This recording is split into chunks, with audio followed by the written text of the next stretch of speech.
Good afternoon friends. दोस्तों, आज हमारे साथ है मिस्टर सुधीर कुमार धाकड़, AIR 6 रैंक UPSC ESE। तो आज ये हमें बताएंगे कि UPSC ESE में इन्होंने AIR 6 कैसे लाया है, इनकी स्ट्रेटजी क्या रही है और इनका अप्स एंड डाउन्स क्या आए थे प्रिपरेशन के दौरान, क्योंकि 6 रैंक लाना अपने आप में एक बहुत बड़ा चैलेंजिंग टास्क है। और आप देखिएगा, जब आप सुनेंगे तो इनकी स्टोरी काफ़ी आपको प्रभावित करेगी in terms of positivity. So Satish ji, welcome to our channel and congratulations for your abundant success. आप अपने बारे में थोड़ा ब्रीफ हमारे ऑडियंस को बताइए। सबसे पहले thank you Himanshu ji and good morning. जैसे कि मेरा नाम सतीश कुमार धाकड़ है, आपने सुना ही है हिमांशु जी से। मैं चित्तौड़गढ़ राजस्थान के एक छोटे से विलेज से रहने वाला हूँ। मैंने अपनी मेजर स्कूलिंग 10th तक अपने गांव से ही करी है और उसके बाद मैं 2 साल कोटा रह के तैयारी की है, IIT की। उसी के साथ 12th 11th और 12th भी करी है। अनफॉर्चुनेटली IIT में मेरा सिलेक्शन नहीं हुआ था, उसकी वजह से फिर नेक्स्ट स्टेप में प्राइवेट इंजीनियरिंग कॉलेज से मैंने इलेक्ट्रिकल से 2016 में इंजीनियरिंग करके पास आउट हो चुका था। और फिर मैंने उसके बाद जैसे सपना था गवर्नमेंट जॉब में ही जाना है, तो फिर उसके बाद मैंने अपनी तैयारी प्रिपरेशन गेट और ESE के साथ में 2016 से स्टार्ट करी बेसिकली इंजीनियरिंग ख़त्म होने के बाद में। और उसके लिए सबसे पहले प्रिपरेशन के लिए दिल्ली मेडीजी सबसे बढ़िया कोचिंग थी, तो वहीं से मैंने कोचिंग स्टार्ट करी। पर फिर बीच में UPSC का नोटिफिकेशन आता है कि एग्ज़ाम प्रीपोन हो गया है। पहले अप्रैल और मई में होता था, जो जनवरी में शेड्यूल हो गया और सिलेबस भी चेंज हो गया है। तो उसकी वजह से फिर थोड़ी कोचिंग में भी दिक्कतें आई थी, सिलेबस कंप्लीट होने में वो सारी दिक्कतें। फिर उस साल का रिज़ल्ट कुछ खास रहा नहीं। फिर वहीं से नोट्स वोट्स सारे कंप्लीट करके फिर मैंने घर से ही तैयारी स्टार्ट करने की सोची। और फिर यही सिलसिला आगे चलता रहा और धीरे धीरे एक स्टेप बाय स्टेप तैयारी चलती गई। और फिर कहीं कहीं कुछ सेलेक्शंस हुए, कहीं रिजेक्ट हुआ, तो फिर ये सिलसिला आगे चलता रहा। और अभी फाइनली 2023 में इंजीनियरिंग सर्विसेज का रैंक 6 हासिल किया है। और आपका गेट का क्या रैंक था? गेट में सर मेरा 39 रैंक है। और वही गेट की प्रिपरेशन और ESE दोनों की साथ में ही तैयारी की है मैंने, और दोनों को मैनेज एक साथ किया। सो मुझे ये बताइए, आप 16 में पास आउट हुए और उसके बाद मेडीजी का कोचिंग लिया था, तो 16 से 23 तक का जो सफ़र है, लगभग 7 साल का सफ़र है, तो आप उस दौरान क्या किए? मतलब आपने प्रिपरेशन तो किया ही होगा, बट कोई जॉब भी कर रहे थे या फिर सिर्फ प्रिपरेशन कर रहे थे? क्या था आपका? सर मैंने सबसे पहले तो प्रिपरेशन स्टार्ट करी और फिर जैसे कि मैंने बताया कोचिंग करी। 2016 दिसंबर तक कोचिंग ख़त्म हो गई थी, 5-6 महीने की कोचिंग अटेंड करी थी मैंने। उसके बाद मैंने सेल्फ प्रिपरेशन करना स्टार्ट किया। और फर्स्ट 2017 का जो अटेम्प्ट था ना, उसमें गेट में अच्छी रैंक नहीं थी, समथिंग 5,500 के समथिंग कुछ रैंक थी। और फिर ESE प्रीलिम्स तो नहीं निकला था उस टाइम। और उसके बाद मैंने तैयारी की, सेल्फ ही स्टडी करी। और स्टेट के जो गवर्नमेंट के जो junior engineer state electricity board में, उनकी भी साथ साथ में तैयारी करने लग गया था मैं, क्योंकि ESE का पेपर का लेवल तो मतलब अच्छा टफ रहता है ना, उसके हिसाब से मैंने स्टेट गवर्नमेंट की भी तैयारी करना साथ में स्टार्ट कर दिया था। तो फिर 2018 में जाके जूनियर इंजीनियर का जो स्टेट इलेक्ट्रिसिटी बोर्ड में जो आती है वैकेंसी, उसमें मेरा सिलेक्शन हुआ था। As a 2 times of vacancy में सिलेक्शन हुआ था, पर फाइनल लिस्ट में नहीं आया था नाम। तो फिर वहाँ से एक रिजेक्शन आया था। और फिर मैंने 2018 में ही इंजीनियरिंग सर्विसेज का प्रीलिम्स भी निकला था मेरा, तो मेंस में मैंने अटेम्प्ट दिया। मेंस में वापस सिलेक्शन नहीं हुआ था। और फिर वापस 19 में मैंने जो एक रेलवे की वैकेंसी आई थी असिस्टेंट लोको पायलट की, उसका फॉर्म फिल कर दिया था। और इंजीनियरिंग सर्विसेज का भी दिया था मैंने। और गेट का तो हर साल मैं पेपर देता हूँ। गेट का मैं क्वालिटी चेक करने के लिए पेपर देता हूँ कि उसमें क्या है कि इलेक्ट्रिकल इंजीनियरिंग के बेस्ट क्वेश्चन आते हैं, तो अपने इंजीनियरिंग नॉलेज को चेक करने के लिए गेट का हर साल पेपर देता हूँ मैं। और अभी तक 2016 से लेके 2022 तक हर साल मैंने पेपर दिया है गेट का, और हर साल कट ऑफ पार होती है, बाकी सिर्फ 2016 में पार नहीं हुई थी। उसके बाद अच्छी रैंक ही आती है, एक बार 5,500 आई थी 2017 में, उसके बाद तो अंडर 1000 ही आती है रैंक हमेशा। पर उससे कोई मैं PSU में अप्लाई नहीं करता हूँ, सिर्फ NPCIL में किया था, पर उसमें भी सिलेक्शन नहीं हुआ था। तो वो उसके बाद, और जब मैंने अपना 2019 की बात करे थे, 19 में रेलवे का एग्ज़ाम आया, उसका फॉर्म फिल किया। इंजीनियरिंग सर्विसेज का प्री और मेंस दोनों ही निकल चुका था उसमें, और इंटरव्यू में फिर वापस फेल हो गया था, फाइनल सिलेक्शन नहीं हुआ था मेरा। और लकीली उसी साल रेलवे में, उस साल में सिलेक्शन हो गया असिस्टेंट लोको पायलट पे। अब सिचुएशन ऐसी थी कि दोनों तरफ से फंसा हुआ था मैं। इंजीनियरिंग सर्विसेज का इंटरव्यू देने आया था, तो कॉन्फिडेंस था कि अपन 1 साल और ड्रॉप करके इंजीनियरिंग सर्विसेज का पेपर दें और फाइनल सिलेक्शन ले। पर प्रेशर ये भी था कि एक रेलवे की गवर्नमेंट जॉब हाथ में है, उसे छोड़ना और रिस्क लेना उस टाइम, और फैमिली का प्रेशर, रिलेटिव्स का प्रेशर रहता ही है, आपको भी पता ही है हिमांशु जी। तो उस हिसाब से मैंने फिर रेलवे की ज्वाइन कर ली, और इंजीनियरिंग सर्विसेज का वो सपना एक पीछे छूट गया था मेरा। अच्छा। तो उसको फिर जैसे जैसे रेलवे में जॉब करता गया, फिर मुझे रियलाइज़ हुआ कि उस जगह तो अपन काम, उससे कुछ अच्छा कर सकते हैं अपन, जिस जगह पे अपन काम कर रहे हैं उससे कुछ अच्छा कर सकते हैं। तो फिर मैंने एक हार्ड डिसीजन लिया और आपने ज्वाइन कर लिया। हाँ, वहाँ पे वो ज्वाइन किया, और फिर वो जैसे उसकी ट्रेनिंग चलती गई, और फिर जॉब पे भी रेगुलराइज हो गए हम। अच्छा। और कम से कम 1.5 साल हमने वहाँ पे काम किया है, ट्रेनिंग को एक्सक्लूड कर दे तो। बाकी ट्रेनिंग के साथ लगभग 2.5 साल के समथिंग काम किया है हमने। अच्छा। 2020 स्टार्टिंग से लेके 2022 फरवरी मार्च समथिंग तक काम किया है उसमें। हाँ, और उसके दौरान प्रिपरेशन भी किया। हाँ, उसमें फिर प्रिपरेशन उतनी इफ़ेक्टिवली हो नहीं रही थी। अच्छा। तो फिर मैंने एक डिसीजन लिया कि फिर यहाँ से जॉब क्विट करना है, और फिर वापस UPSC की तैयारी, जो अपना पुराना सपना छूट चुका है पीछे, उसके पीछे चलना है। अच्छा। तो वहाँ से मैंने एक और हार्ड डिसीजन लिया कि जॉब छोड़ना है, घर वालों को मनाना है जॉब छोड़ने के लिए, और ये सारी चीज़ें एक साथ हो रही थी, कुछ समझ में नहीं आ रहा था उस टाइम पर। अच्छा। वो डिसीजन मैंने ले लिया कि जॉब तो छोड़नी है। आपने 22 में जॉब छोड़ दिया था। हाँ, 22 में मैंने जॉब छोड़ दिया था। अच्छा। और फिर मैंने इंजीनियरिंग सर्विसेज की फिर से तैयारी की 2023 को टारगेट लेके। ओके। और इसी दौरान अब इतना अच्छा रैंक लेकर आया। हाँ, वो फिर तैयारी चलती रही, और यानी जॉब छोड़ना आपके लिए काफ़ी फ्रूटफुल साबित हुआ। हाँ, जॉब छोड़ना मेरे लिए बहुत लकी साबित हुआ है। पर जब छोड़ रहा था तब सब तरफ से नेगेटिविटी तो आती है। हाँ। तो उसको ओवरकम किया, और फिर ऐसा तैयारी में कोई बाधा ना आए उसकी वजह से। तो जैसे कि देखिए 7 साल में आपने देखा कि शुरुआती पीरियड में आपको बहुत सारे फेलियर का सामना करना पड़ा। अभी क्या होते हैं, कुछ लोग वो जब फेल होते हैं तो उसी टाइम पे क्विट कर देते हैं। 1 साल हमने दिया, फेल हो गए, 2 साल दिया, फेल हो गए, 3 साल दिया, फेल हो गए, जैसे आपके साथ भी था। तो वो जो फेल होते गए, फिर भी आप मोटिवेट रहे कि नहीं हमें आगे तो बढ़ना ही है। तो वहाँ वो मोटिवेशन कहाँ से आया? क्योंकि बहुत सारे कैंडिडेट ऐसे होते हैं जो 2-3 साल किए, अगर नहीं हुआ तो ट्रैक चेंज, बट आपने ट्रैक नहीं चेंज किया।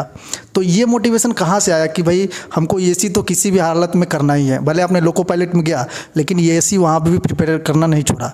तो ये मोटिवेशन कहाँ से आया आपको, ये बताइए। ये हिमांशु जी, जब मैंने इंजीनियरिंग पास करी, उसी के बाद से ही मेरे धीरे धीरे रियलाइज़ होने लगा कि गवर्नमेंट जॉब में जाना है। फिर UPSC एक मतलब अच्छी मतलब कमीशन है अच्छा, जो रिक्रूटमेंट करता है गेजेटेड लेवल पे, ग्रुप A पे। तो मेरा उसी टाइम से सपना बना इंजीनियरिंग के बाद से। इंजीनियरिंग करते टाइम तक ऐसा कुछ सपना नहीं था मेरा कि इंजीनियरिंग सर्विसेज में जाना है। इंजीनियरिंग करने के बाद में जब कोचिंग करी MEDIGI में, तब सारी डिटेल क्लियर हुई कि कैसे UPSC रिक्रूट करती है, कैसे एग्ज़ाम होता है। तब से ही मेरा सपना स्टार्ट हुआ था इंजीनियरिंग सर्विसेज का, और तब से ही मैंने सोचा था कि इंजीनियरिंग सर्विसेज में जाना ही है।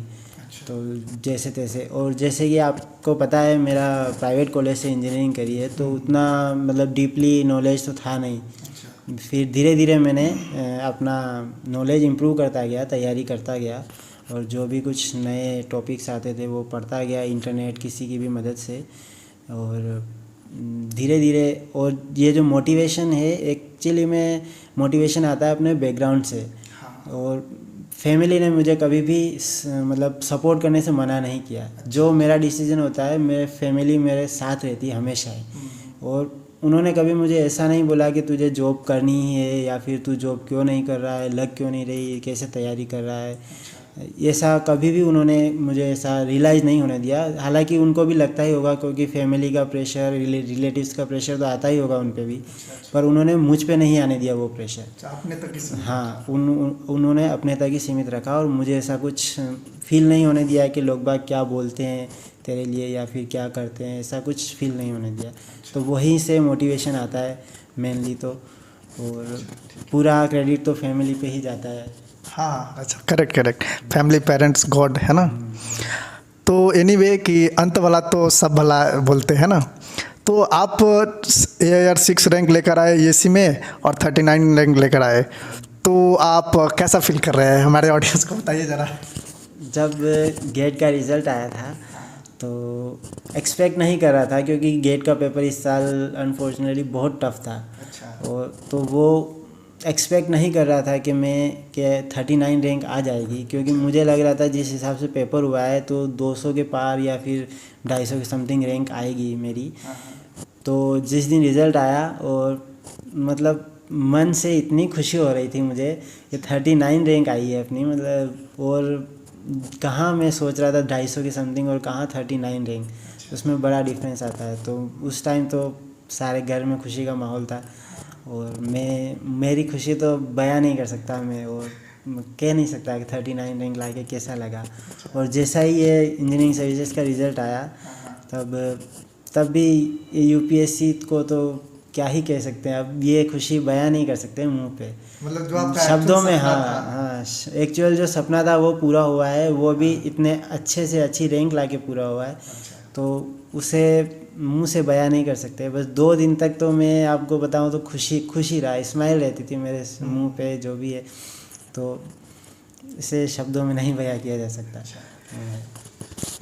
चलिए, तो अब हम आते हैं थोड़ा प्रिपरेशन स्ट्रेटजी पे। जैसा कि आपने बोला कि 16 में आपने कोचिंग लिया था, कोचिंग में आपने नोट्स बनाए ही होंगे, है ना, वही नोट्स आप आगे प्रीफर करते गए और बहुत सारे कंटेंट भी ऐड करते रहे होंगे।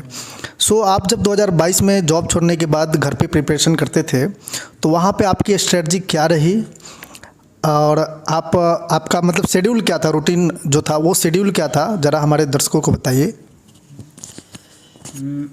जब मैंने जॉब छोड़ के घर से ही तैयारी करने का मैंने सोचा था, तो मैंने घर पे रहने का डिसीजन इसलिए लिया क्योंकि अगर अपन बाहर कहीं रूम किराए लेके या फिर किसी सिटी में रह के अगर किराए लेके तैयारी करते हैं तो उसमें टाइम बड़ा वेस्ट होता है, जैसे कहीं खाना बनाना या फिर खाना खाने जाना। तो जैसे कि मैं तो पहले उदयपुर में रह के तैयारी करता था, उदयपुर राजस्थान में। तो वहाँ पे हम खुद से ही खाना बनाते थे, या फिर खाना वहाँ टिफ़िन की सुविधा इतनी ज़्यादा अवेलेबल नहीं है, तो या फिर बाहर खाना जाने पड़ता था या फिर रूम पे ही बना के खाओ। तो खाना 2 टाइम बना के खाने में मिनिमम 3 घंटे वेस्ट तो होते ही हैं। और फिर मैंने वही डिसीजन लिया कि ये 3 घंटे बचाने के लिए मैं घर पे ही रहा, और घर पे ही एक आइसोलेट रूम बनाया मैंने। मतलब रूम में आइसोलेट रहता था मैं सबसे, फ्रेंड से भी मैं कम ही मिलता था, और सारे फैमिली मेम्बर भी मुझे कम ही डिस्टर्ब करते थे काम के लिए। और कभी कभी थोड़ा बहुत ऊपर नीचे तो चलता है, कभी जैसे मेहमान आ जाते हैं तो थोड़ा डिस्टर्बेंस तो आता ही है, वो तो ऐसा चलता है। पर मेनली रोल है जो वेस्ट होते हैं खाने में, वो चीज़ें मिनिमाइज़ करने के लिए मैं घर पे ही रहा, वो डिसीजन लिया, और वो सक्सेसफुल साबित भी हुआ। और फैमिली वालों ने मुझे कम डिस्टर्ब किया पढ़ाई करने के लिए, उन्होंने बिल्कुल भी मतलब ऑब्स्ट्रक्शन नहीं बने, वो कहीं भी तैयारी करता था वो बिल्कुल भी डिस्टर्ब नहीं करते थे मुझे। ये आपका कौन सा अटेम्प्ट रहा है? ये ESE का टेक्निकली समझे तो चौथा अटेम्प्ट है।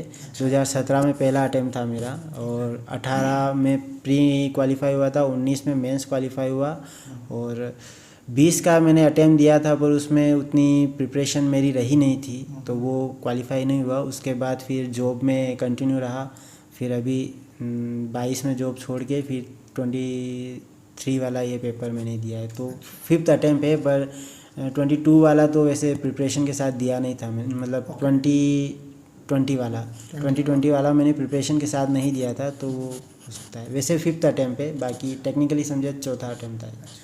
ये आपका जो जैसे आप तैयारी शुरू मतलब क्या बोलते हैं 22 में आपने स्टार्ट किया था, आई मीन जो भी प्रिपरेशन है, तो उसमें आपका सोर्स ऑफ स्टडी क्या था? आपके फुल नोट्स, मतलब आपने फुल नोट्स तो शायद मेडी का यूज किया होगा, क्या आपने शॉर्ट नोट्स बनाया था, प्रीवियस ईयर क्वेश्चन का यूज किया था? तो ये सब चीज़ें बताइए कि सोर्स ऑफ स्टडी क्या रही है, ठीक है, बताइए ज़रा। सोर्स ऑफ स्टडी में सबसे पहले तो जो मेडी के नोट्स थे जो 2016 में मैंने बनाए थे वो ही मेन है।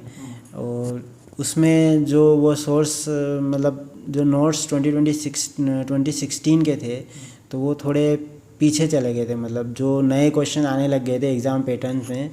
तो एग्ज़ाम पैटर्न को मैंने पहले एनालाइज़ किया, कैसे क्वेश्चंस आ रहे हैं मेंस में, प्री में कैसे क्वेश्चंस आ रहे हैं, उस हिसाब से फिर मैंने मतलब हाँ नोट्स में जो चीज़ें नए टॉपिक्स आते थे उनको मैं नोट्स में ऐड करते गया और उन्हीं से शॉर्ट नोट्स भी बनाते गया।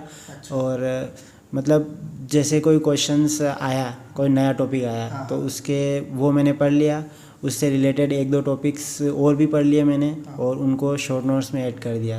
और जो क्वेश्चन जैसे 1-2 साल से कंटिन्यूस आ रहा है तो उन्हें मैंने नोट्स में ही ऐड कर लिया। तो जो एग्जिस्टिंग नोट्स थे उसी में या फिर अलग? जो एग्जिस्टिंग नोट्स थे उन्हीं में जो पेजेस खाली रहते हैं ना, तो उनमें मैंने वो चीज़ें ऐड कर दी।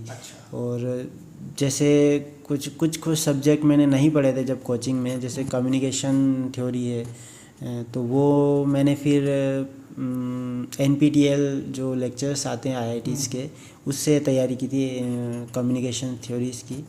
और प्रीवियस ईयर क्वेश्चन का क्या था? प्रीवियस ईयर क्वेश्चंस का तो जो बुक्स आती है मेडी की वही मेरे पास 2016 वाली थी, 16 वाली। तो उनको मैंने एक बार रिवाइज़ किया, पूरा सोल्व किया पहले से। और फिर 2016 के बाद में जो भी प्रीवियस ईयर के क्वेश्चंस पेपर्स थे और उनके आंसर की मैंने इंटरनेट मतलब UPSC की साइट से डाउनलोड करी थी, उसी को रेफरेंस लेके सोल्व किया था। और मेंस के क्वेश्चंस में स्टार्टिंग से ही सोल्व करने लग गया था। जब से मैंने प्रिपरेशन करी तो एक बार मैंने जैसे ही सिलेबस कंप्लीट किया 2 महीने 2.5 महीने में, जितने भी टाइम में, तो उनके बाद में जब रिवीजन में स्टार्ट किया फर्स्ट रिवीजन से, तो मेंस के क्वेश्चन में साथ में करते गया। प्रीवियस ईयर के सारे जो 2009 से मैंने डाउनलोड किए थे पेपर, वो सारे क्वेश्चंस में सोल्व करते गया। और उनके सॉल्यूशंस जिनके सॉल्यूशन मिले उनके मैंने देख के लिए रेफरेंस के लिए, और अगर जिनके सॉल्यूशन नहीं थे तो इंटरनेट पे ढूंढा कहीं मिल जाए तो उससे रेफरेंस लेके मतलब चेक कर लिया मैंने कि ये सही क्वेश्चंस हैं, सोल्व हो रहे हैं या नहीं हो रहे। और ऐसे ही मैंने पूरी तैयारी की प्रीलिम्स तक। और मेनली प्रीलिम्स का सॉल्यूशन तो मेडी की मैंने टेस्ट सीरीज़ ली थी प्रीलिम्स के लिए, और वो ज़्यादा हेल्पफुल रही प्रीलिम्स के लिए। और उसमें क्वेश्चंस बहुत अच्छे लेवल के फ्रेम होते हैं, तो उससे ज़्यादा बड़ा फ़ायदा मिला प्रीलिम्स में। और प्रीलिम्स के लिए फिर एक नॉन टेक्निकल का ऑनलाइन कोर्स भी लिया था मेडी का मैंने, तो उससे भी नॉन टेक में थोड़ा फ़ायदा मुझे मिला है। तो आपने प्रीलिम्स शुरू से ही प्रिपरेशन स्टार्ट कर दिया था या फिर प्रीलिम्स आप जैसे लोग बोलते हैं ना कि हम जब शुरू करते तो पहले मेंस करेंगे बाद में प्रीलिम्स करेंगे, तो आपका कैसा था कि आप प्रीलिम्स और मेंस साथ साथ में करते गए या प्रीलिम्स एग्ज़ाम से कुछ दिन पहले स्टार्ट किया था, कैसा था? मेरा तो हिमांशु जी जैसे क्वेश्चन सॉल्विंग का जो मेंस का रहता है उसमें तो थोड़ा पकड़ थी, पर जैसे क्वेश्चन सोल्व हो जाते थे मेंस के हिसाब से। पर जैसे प्रीलिम्स में थ्योरी वाले क्वेश्चन आते थे ना, तो थ्योरी में थोड़ा मतलब ये थोड़े से चूके और क्वेश्चन गलत हो जाता है। तो उसके लिए मैंने सबसे पहले प्रीलिम्स के लिए सबसे पहले नोट्स रिवाइज़ किए मैंने। अपने प्रीवियस ईयर के एकदम अच्छे से रिवाइज़ किए, और उनको फिर मैंने धीरे धीरे एक बार पढ़ा, फिर वापस दूसरी बार रिवाइज़ किया, और एक बार पढ़ने के बाद मेंस की भी तैयारी स्टार्ट की। और प्रीलिम्स के नंबर बड़े मायने रखते हैं इंजीनियरिंग सर्विसेज के पेपर में। अगर प्रीलिम्स में आप एज कर जाते हो नंबर से तो वो लास्ट तक फ़ायदा ही देते हैं। तो तो प्रीलिम्स भी बहुत ज़्यादा ही इम्पोर्टेंट है। तो दोनों साथ में preparation हाँ, आप दोनों साथ में मैंने प्रिपरेशन तैयारी की थी और किसी को भी कम नहीं ले सकते क्योंकि प्रीलिम्स का भी वेटेज 500 नंबर है और मेंस का 600 नंबर है, तो ज़्यादा डिफरेंस तो है नहीं, तो प्रीलिम्स को आप लाइटली नहीं ले सकते। और जैसा कि मैं जॉब छोड़ के कर रहा था तो मैं लाइटली लेना भी नहीं चाहता था, तो इसीलिए मैंने शुरू से ही तैयारी स्टार्ट कर दी थी प्रीलिम्स और मेंस की। और शॉर्ट नोट्स जो है, शॉर्ट नोट्स बनाना ज़रूरी है या फिर नहीं है? आपके हिसाब से क्या रहना चाहिए? शॉर्ट नोट्स बनाना चाहिए या नहीं बनाना चाहिए? और अगर बनाना चाहिए तो मतलब सारे सब्जेक्ट के बनाना चाहिए या कैसा है, आप बताइए।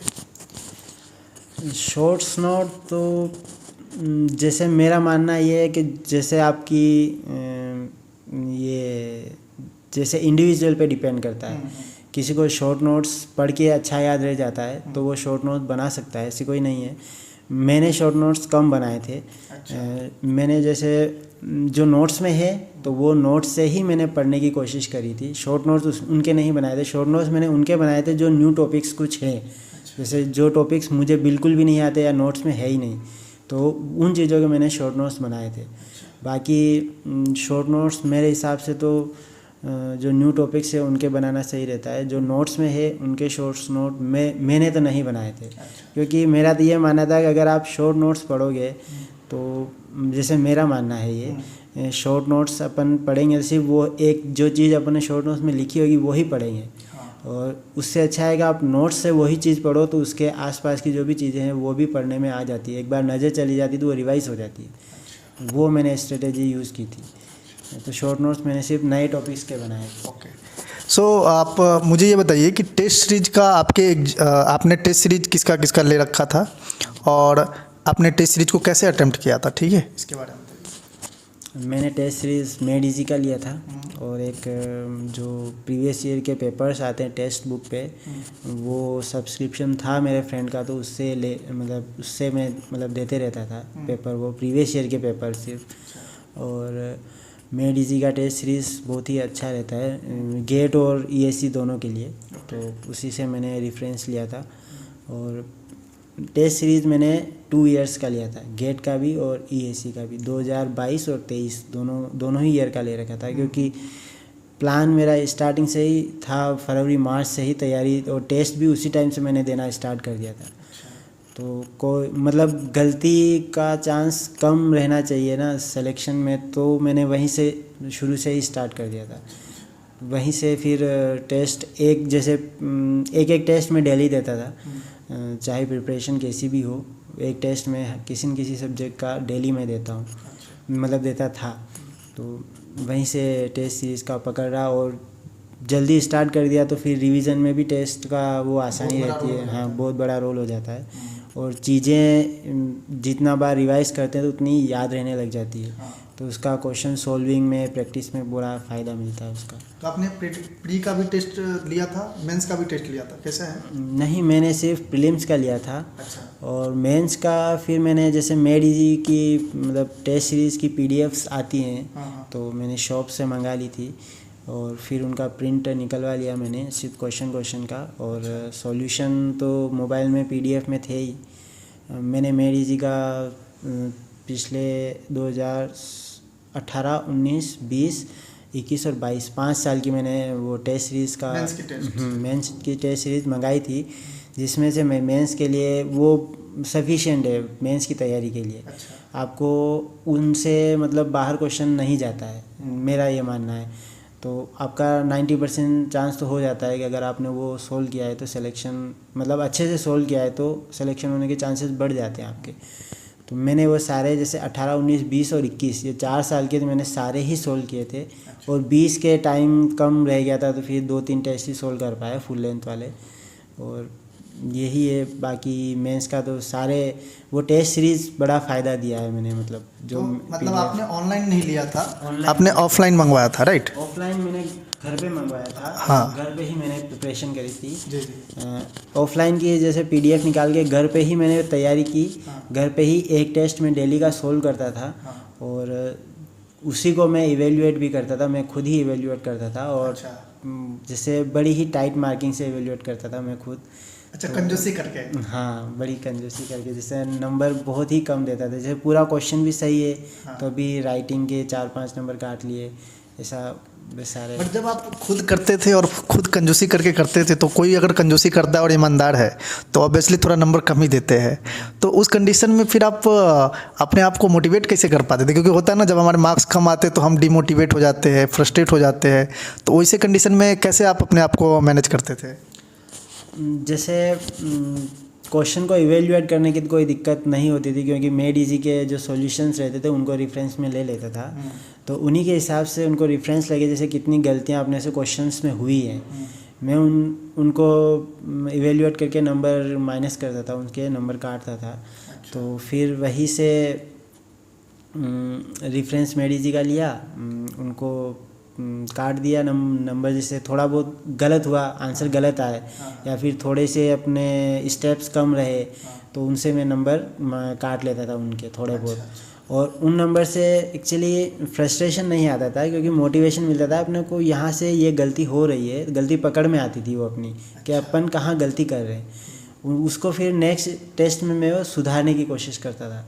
और ऐसे ही धीरे धीरे इम्प्रूवमेंट आता गया और गलतियां होने के चांसेस बड़े कम होते गए। धीरे धीरे उन्हीं से सीख के मैंने गलतियां कम करी है एग्ज़ाम्स में। तो ये बहुत अच्छी बात बोले आपने कि सेल्फ स्टडी किया और मेंस का कोई टेस्ट सीरीज मतलब ऑफलाइन लेकर के पीडीएफ में लिया था उसको, मतलब प्रिंट आउट लेकर के, और खुद सेल्फ इवेलुएट करना एक बहुत बड़ा चैलेंजिंग टास्क होता है। तो ठीक है, आगे बढ़ते हैं। सो आपका प्रिपरेशन का जो लास्ट मोमेंट स्ट्रेटजी क्या रही? लाइक 2-3 मंथ बच गए हैं, तो अब क्या करना है उसके बारे में थोड़ा सा बताइए, मतलब आपने क्या किया था? लास्ट के 2-3 मंथ्स में, जैसे नवंबर और दिसंबर में मैंने अपना जो पूरा सिलेबस है वो रिवाइज़ करना स्टार्ट कर दिया था मैंने। जैसे और रिवाइज़ में करता था ऐसे, जैसे पहली बार पढ़ रहे हो ना, वैसे ही मैं रिवाइज़ करता था। मुझे बड़ा टाइम लगता था रिवाइज़ करने में। तो जैसे 2-3 दिन एक सब्जेक्ट में लग जाते थे रिवाइज़ करने में, आराम से मैं रिवाइज़ करता था। तो नवंबर दिसंबर से ही मैंने रिवाइज़ करना स्टार्ट कर दिया हर एक सब्जेक्ट को, और मिड जनवरी तक मैंने सारे वो सब्जेक्ट्स रिवाइज़ कर लिए। और हाँ, उनके साथ साथ में जैसे मैंने 2 इयर्स के टेस्ट सीरीज ले रखी थी, तो फुल लेंथ के टेस्ट भी देता था मैं। तो उन्हीं को फिर रिवीजन के साथ? हाँ, रिवीजन के साथ। और उन्हीं को फिर मिड जनवरी तक मैंने सारे रिवाइज़ कर लिए। और फरवरी स्टार्टिंग में गेट का पेपर होता है, तो फिर थोड़े बहुत फिर उन 15 दिन में गेट के टेस्ट सीरीज दिए मैंने, और गेट के हिसाब से प्रैक्टिस करी क्वेश्चंस की प्रीवियस ईयर की। और फिर जैसे ही गेट का पेपर हुआ उसके बाद में कम 8-9 दिन का टाइम मिला था, तो उनमें मैंने ईएससी के फुल लेंथ टेस्ट सीरीज दी। और जो प्रीवियस ईयर के क्वेश्चंस थे, मतलब पहले जो टेस्ट दे रखे थे उनमें गलतियाँ हुई थी, उनको क्वेश्चंस को रिवाइज़ किया, टेस्ट को रिवाइज़ किया। और जो जितना जल्दी फिर वापस, जैसे जो टॉपिक्स अपने को अच्छे से आते हैं उनको रिवाइज़ नहीं किया, जो सब्जेक्ट वीक थे मेरे उन्हें रिवाइज़ किया। जैसे एनालॉग इलेक्ट्रॉनिक्स हो गया, उनमें कुछ टॉपिक्स मेरे वीक है तो उनको रिवाइज़ किया था। और जैसे कम्युनिकेशन थ्योरी हो गया, मटेरियल साइंस है, इनमें जैसे मशीन्स, पावर सिस्टम और मैथमेटिक्स और ये जो मेजर सब्जेक्ट है नेटवर्क कंट्रोल, इनमें गलतियाँ होने के चांसेस कम रहते हैं। तो उनको रिवाइज़ नहीं किया मैंने। जो छोटे छोटे सब्जेक्ट हैं उनको रिवाइज़ अच्छे से किया ताकि उनमें नंबर अपन बढ़ा सकें उस हिसाब से। एक और भी क्वेश्चन आता है कि लाइक आप टेस्ट सीरीज दे रहे हैं, तो क्या होता है कि जब हम 3 घंटे का टेस्ट पेपर देते हैं और आप घर पे थे तो थोड़ा सा मुश्किल रहा होगा 3 घंटे मैनेज करना, है ना? तो उसमें क्या था कि अगर मान लीजिए कि आपने टेस्ट दिया और 2-3 क्वेश्चन छूट गया, तो फिर उस क्वेश्चन को घर पे आप लगाते थे या फिर कैसा करते थे? जैसे टेस्ट सीरीज़ के क्वेश्चंस, कोई टफ़ क्वेश्चंस आता है तो वो मैं स्किप कर देता था। क्वेश्चंस पढ़ के स्किप करना ही सही रहता है उसमें, क्योंकि उसमें टाइम वेस्ट हो जाता है उसमें। और अगर उसमें क्या है कि टफ़ क्वेश्चन से, तो अगर आपको 100% चांस है कि हो जाएंगे, आपको पूरा कॉन्फिडेंस है, फिर भी उसमें टाइम तो जा ही रहा है, तो उसकी बजाय 2 क्वेश्चन दूसरे देखना सही रहता है। और अगर टफ़ क्वेश्चन है तो उसमें क्या पता गलत भी हो सकता है क्वेश्चन, तो उसे स्किप करना सबसे बेस्ट ऑप्शन है। तो वो स्किप में उस टाइम तो कर देता था। और जब अच्छे से पूरी टेस्ट सीरीज़ ख़त्म हो गई, उसमें अगर टेस्ट में टाइम बच रहा है तो फिर मैं उस क्वेश्चन पे ज़्यादा था जो टफ़ है, जो अपने से सोल्व हो सकता है। ऐसे और जैसे बीच बीच में कई टफ़ क्वेश्चन आते हैं, उससे घबराना थोड़ा होता ही है, वो नेचुरल फिनोमिना है, पर ठीक है, उसे ओवरकम करके आपको अगले क्वेश्चंस पे जाना रहता है, तो वही फ़ायदेमंद सबसे है और वही मैंने अपनाया था एग्ज़ाम में भी। और लेकिन फिर जब टेस्ट दिए और उसमें आप जो क्वेश्चन छूट गया उसको घर पे जाकर सोल्व करते थे या फिर उसको रहने देते थे? नहीं, मैं सारा पूरा सोल्व करता था टेस्ट, सारे क्वेश्चंस में पूरे सोल्व करता था। प्रीलिम्स के जो क्वेश्चन अपने को आ रहे हैं वो भी, और जो क्वेश्चंस जैसे अपने को पहली बार में हो गए सिंपल क्वेश्चन, उनको रिवाइज करने की कोई ज़रूरत है नहीं। जो अपने गलत हुए हैं क्वेश्चंस या फिर कोई इंपॉर्टेंट क्वेश्चन है पर सही हो गया था टेस्ट में, उसे भी रिवाइज करना ज़रूरी है। और जो अपने को नहीं आए उनको तो रिवाइज करना मतलब सोल्व करना ही है बैठ के, उनके लिए फिर मैं अच्छा टाइम देता है। जब मैंने जल्दी से स्टार्ट ही इसलिए किया कि ऐसे क्वेश्चंस पे अपना टाइम ज़्यादा जाएगा ही है, तो कभी कभी कोई टफ क्वेश्चन आता था 3-3 घंटे भी एक क्वेश्चन पे मैं वेस्ट करता था, पर वो फ़ायदेमंद रहता था क्योंकि एक बार वो क्वेश्चन सोल्व हो गया अपने से तो फिर कभी गलत नहीं होगा वो क्वेश्चन। अगला क्वेश्चन ये है कि जब आप टेस्ट सीरीज दे रहे हैं तो ऑब्वियसली कि बहुत सारी गलतियां हुई होगी, तो आप उस मिस्टेक को ओवरकम करने के लिए क्या किए थे, ये बताइए। टेस्ट में जैसे हिमांशु जी मैं बताऊं तो स्टार्टिंग में जब मैंने टेस्ट देना स्टार्ट किया था तो बहुत सारी गलतियां होती थी। कम जैसे 100 क्वेश्चंस का इंजीनियरिंग का जो हाँ प्रीलिम्स में 150 क्वेश्चंस का टेस्ट आता है, उसमें मेरे 30-30, 40-40 क्वेश्चंस गलत हो जाते हैं। तो वो क्वेश्चंस इतने सारे गलत हो जाते थे, मैं फर्स्ट में ही डिप्रेशन में आ जाते हैं। तो वो डिप्रेशन में मैं भी आया ही था कि इतने सारे गलत हो रहे हैं, अपन जॉब छोड़ के तैयारी कर रहे हैं। तो फिर उन्हीं को मैंने धीरे धीरे इम्प्रूव किया और टेस्ट में डेली एक देता था, तो फिर धीरे धीरे इम्प्रूव होता गया। जितनी ज़्यादा प्रैक्टिस करते हैं उसी से ही गलतियाँ सुधरती है। तो मैं बहुत ही इम्प्रूवमेंट किया है उसमें। टेस्ट के जो पुराने क्वेश्चन जो गलत हुए हैं मैं बार बार उनको देखता था और उन्हीं को देख के मैं सीखता था कि यहाँ पे अपन गलती की है तो अगले क्वेश्चंस में ऐसी गलतियाँ नहीं करनी है। और जैसे टेस्ट सोल्व में जब करता था तब दिमाग ओपन मतलब अपना माइंड ओपन रहना चाहिए ताकि सारी मतलब डायमेंशन से उस क्वेश्चन को सोच सके और ताकि गलती होने के चांसेस कम रहें। तो वो जो मिस्टेक्स हुए टेस्ट सीरीज में उस क्वेश्चन को आप लिखते थे या फिर सिस्टम में बुक मार्क कर देते थे, मतलब या उसका नोट्स बनाए थे? नहीं, वो जैसे कोई इम्पोर्टेंट क्वेश्चन है तो मैं उसका मतलब लिख लेता था उसे। अच्छा। और जैसे इम्पोर्टेंट इतना नहीं है या फिर अपनी माइनर मिस्टेक से गलती हुई है तो मैं उसे बुक मार्क में कर लेता था। अच्छा। वापस उसे एक बार रिवाइज करने के लिए।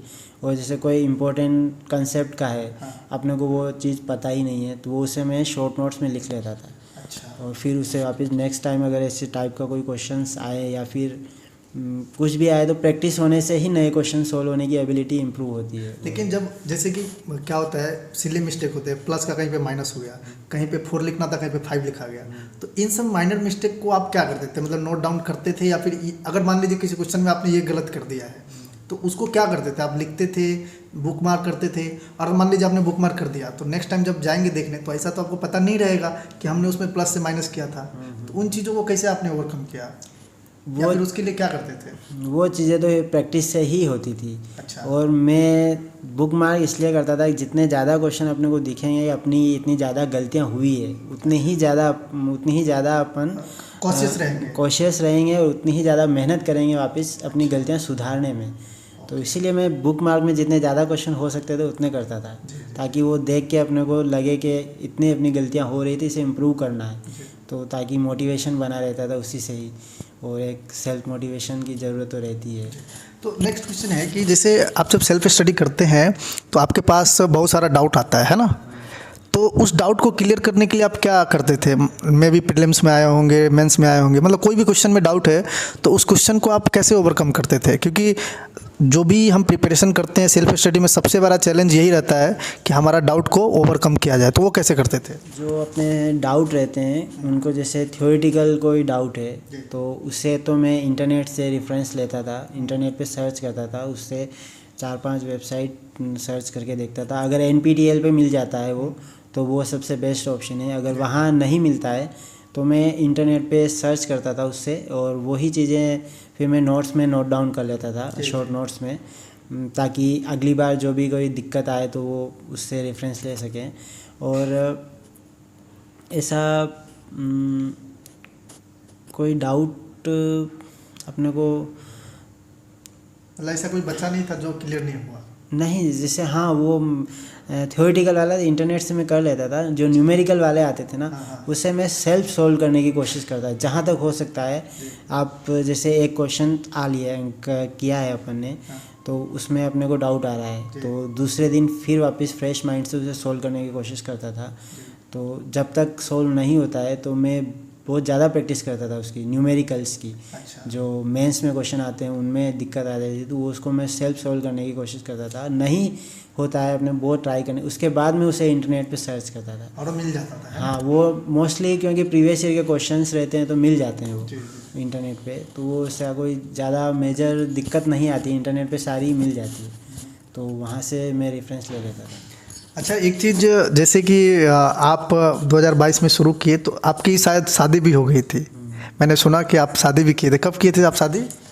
दिसंबर 2021 में। तो दिसंबर 21 में जब आप शादी किए तो उसके बाद अब क्या बोलते हैं लोग कि भाई शादी के बाद प्रिपरेशन करना थोड़ा मुश्किल हो जाता है ना, तो ये चीज़ों को कैसे मैनेज किया है आपने? मतलब थोड़ा बताइए आप अपने शब्दों में।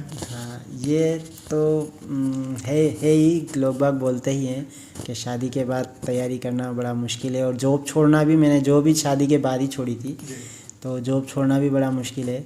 पर एक ये कह सकते हैं कि जो मेरी मिसेज है उन्होंने मेरा बड़ा साथ दिया है। और उनके घर वालों ने भी बड़ा कोऑपरेट किया है, ताकि मैं अपना ड्रीम कंप्लीट कर सकूं, उसके लिए उन्होंने भी सेक्रीफाइस किया है।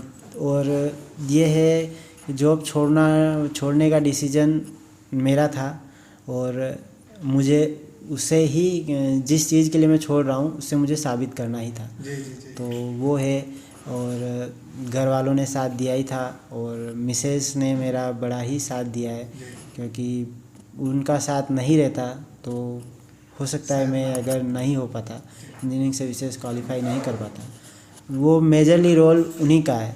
आप जैसे अपन तो तैयारी करना है अपने को, अपन कर सकते हैं, पर जो मेंटली प्रेशर आता है, जो पॉजिटिव इन्वायरमेंट है, हाँ वो पॉजिटिव इन्वायरमेंट उनसे आता है, और जो अपना मेंटल प्रेशर होता है ना, वो उन्हीं से रिलीफ हो जाता है। जो बातें करते हैं, कोई जैसे मैं फ्रेंड से मिलता नहीं था, आइसोलेट था मैं रूम में, तो फ्रेंड से नहीं मिलता था, तो बातें करने के लिए भी तो कुछ होना चाहिए, वो उनसे फिर मैं अपने हाँ शेयर कर लेता था। जैसे कभी कभी तो उनको मैं इंजीनियरिंग के क्वेश्चंस भी सोल्व करना बताता था, ऐसे सोल्व कर रहा हूँ, ऐसी चीज़ें चल रही है, ये है वो। जैसे अभी जब हम प्रिपरेशन करते हैं तो उसमें क्या रहता है कि हमारा जो सोशल मीडिया है वो भी बहुत डिस्ट्रैक्शन का पार्ट रहता है। तो आप कितना फ्रिक्वेंटली उन चीज़ों को यूज करते थे, और अगर यूज, पहले तो बताइए कि यूज करते थे कि नहीं, और अगर यूज करते थे तो किस वे में यूज करते थे? मतलब आप अपने कंटेंट के लिए यूज करते थे या फिर एंटरटेनमेंट के लिए, उसके बारे में ज़रा बताइए। सोशल मीडिया में तो एक इंस्टाग्राम बड़ा डिस्ट्रैक्टिव है, ये अपने को डिस्ट्रैक्ट कर देता है अपनी टारगेट से, तो वो मैंने पूरा ही डिलीट कर दिया था, पूरा ही अपना अकाउंट ही डिलीट कर दिया था उससे, वो हाँ डीएक्टिवेट कर दिया था, वो मैंने बिल्कुल भी यूज़ नहीं किया अपनी प्रिपरेशन के दौरान। व्हाट्सअप तो जनरली फ्रेंड्स से और बात करने के लिए और उसके लिए मैंने यूज़ करता था, पर इतना नहीं चलाता था व्हाट्सअप, बस जैसे कोई मैसेज आया तो उसका रिप्लाई करता था, और या फिर किसी ने कॉल किया वीडियो कॉल तो उस पर रिप्लाई होता था, इतना ज़्यादा नहीं। फेसबुक में यूज़ करता था क्वेश्चंस के लिए, जो मेड इजी का ग्रुप है उस पर वो डेली एक क्वेश्चंस डालते थे, मतलब एग्ज़ाम से 100 दिन पहले से ही वो स्टार्ट करते थे, ईएससी और गेट के लिए क्वेश्चंस डालते थे वो, तो वो मैं सोल्व करने के लिए फेसबुक देखता था। और टेलीग्राम तो जो वैकेंसी की अपडेट्स के लिए या फिर कुछ नोट्स के लिए तो पीडीएफ उस पर अवेलेबल रहती है, तो ग्रुप्स में वो उसके लिए टेलीग्राम में यूज़ करता था। यूट्यूब का कुछ रोल था? यूट्यूब इतना ज़्यादा नहीं, थोड़ा बहुत इंटरटेनमेंट के लिए या फिर कोई मूवी देखने के लिए, मतलब मूवी भी देखनी, इंटरटेनमेंट भी तो होना ज़रूरी है। बाकी ऐसे पढ़ते वो पता नहीं कैसे हो जाते हैं। हाँ, तो इंटरटेनमेंट रहना चाहिए। तो इसके लिए मैं कभी कभी साउथ की मूवियाँ देखने के लिए यूट्यूब का यूज़ तो होता ही था। तो ये हमारा लास्ट क्वेश्चन है कि आप हमारे ऑडियंस को बताइए कि आप अपने मतलब कुछ बताइए हमारे ऑडियंस को कि लास्ट अगर कुछ मैसेज देना हो, क्योंकि शायद अभी आने वाले दिनों में एग्ज़ाम भी होने वाले हैं उसके, तो उसके बारे में ज़रा लास्ट मैसेज दीजिए ईएससी का जो एग्ज़ाम होने वाला है उससे पहले। और भी कुछ है तो आप वो भी बोल सकते हैं फाइनली। मेरा ऑडियंस से तो यही कहना है कि जैसे मेरा ऐसा बैकग्राउंड है कि 12th में मेरा सेकंड डिवीज़न बना था और इंजीनियरिंग में 61% बने ओवरऑल। और इतना ख़ास मेरा इंजीनियरिंग से मतलब इतना अच्छा नॉलेज भी नहीं था जब इंजीनियरिंग से पास आउट हुए थे तब। तो वो मैंने धीरे धीरे मेहनत स्टेप बाय स्टेप करता गया और मैंने इंजीनियरिंग सर्विसेज निकाला है। तो मेरा ये मानना है कि कोई भी कर सकता है, जैसा वो टफ़ भी नहीं है इतना कि जैसा कि कोई नहीं कर सकता है। अगर कोई चाहे तो वो कर सकता है, इसलिए तैयारी करते रहना चाहिए और कभी भी पीछे नहीं हटना चाहिए। जैसे तैयारी स्टार्ट कर दी है आपने, सोचा है कुछ चीज़, तो वो उसके लिए जी जान से मेहनत कर लेनी है। और वन टाइम इन्वेस्टमेंट है ये, एक बार फेल हुए नहीं तो दूसरी बार क्लियर हो जाएगा, तो वो बड़ा फ़ायदा देता है। पूरी लाइफ भर में बड़ा फ़ायदा रहेगा इन 2 सालों का, 2-3 सालों जो भी प्रिपरेशन करते हैं उन प्रिपरेशन का पूरी लाइफ भर फ़ायदा रहता है। और ऐसा पढ़ाई के लिए सिर्फ पढ़ाई ज़रूरी नहीं रहती है, अपने को सेल्फ मोटिवेटेड भी रहना चाहिए। मतलब ज़रूरी है सेल्फ मोटिवेशन, ताकि एक एग्ज़ाम के लिए सही से प्रिपरेशन करने के लिए ही सेल्फ मोटिवेशन ज़रूरी है। कि आप अगर मोटिवेशन आपके अंदर ही नहीं रहेगा तो प्रिपरेशन उस लेवल की हो ही नहीं पाएगी जिस लेवल की एग्ज़ाम की ज़रूरत है, तो वो नहीं हो पाती है। इसलिए सेल्फ मोटिवेशन रहना ज़रूरी है। आपको इंटरटेनमेंट के लिए ऐसा नहीं है कि आप मूवी नहीं देख सकते, मूवी देख सकते हो पर लिमिटेड टाइम। जैसे वीक में 2 मूवी देख ली बहुत है, पर डेली मूवी देखना वो थोड़ा नेगेटिव हो जाता है फिर। और जैसे सोशल मीडिया तो जो टाइम वेस्ट करता है उससे तो बंद ही कर देना चाहिए, बाकी नॉर्मली यूज़ कर सकते हैं, ऐसा कोई दिक्कत नहीं है। और मेनली फोकस तो यही रहता है कि अपना जो नोट्स हैं वो रिवाइज़ करने चाहिए, और जो आपने शॉर्ट नोट्स बनाए हैं तो उन्हें रिवाइज़ कर लेना सबसे पहले बेहतर रहता है। एग्ज़ाम से पहले दिनों में, एग्ज़ाम से जैसे 5-10 दिन पहले से इन शॉर्ट नोट्स रिवाइज़ करना अच्छा रहता है। और जितनी प्रैक्टिस हो सके उतनी प्रैक्टिस फ़ायदेमंद रहती है एग्ज़ाम में, प्रीलिम्स में भी और मेंस में भी। मेंस में तो खासकर प्रैक्टिस ही इम्पोर्टेंट रोल प्ले करती है कि कितनी आपने प्रैक्टिस की है एग्ज़ाम के लिए। और प्रीलिम्स में नॉन टेक का भी बड़ा मेन रोल रहता है, तो उसका भी उसे लाइटली नहीं ले सकते कि आप जैसे नॉन टेक का ऐसे बिना तैयारी के चले जाएं, क्योंकि कभी कभी नॉन टेक ही आपको रैंक दिला जाता है। क्योंकि मेंस और मतलब प्रीलिम्स में जो टेक्निकल का पार्ट है उसमें तो लगभग सारी तैयारी करते हैं तो नंबर सेम आ जाते हैं, और कभी कभी मेन डिफरेंस इसका नॉन टेक का आ जाता है। तो नॉन टेक को भी सही से तैयारी पूरी करनी चाहिए। और तो बस यही है, जो तैयारी करते रहो और सफलता तो मिलेगी एक दिन। ऐसा तो लोग कहते हैं कि जब हम प्रिपरेशन करते हैं तो फ्रस्ट्रेशन आता है, और शायद जब फ्रस्ट्रेशन आता है इसका मतलब है कि आप सही पाथ पे है ना। सो मैं इसी के साथ एंड करूँगा। एंड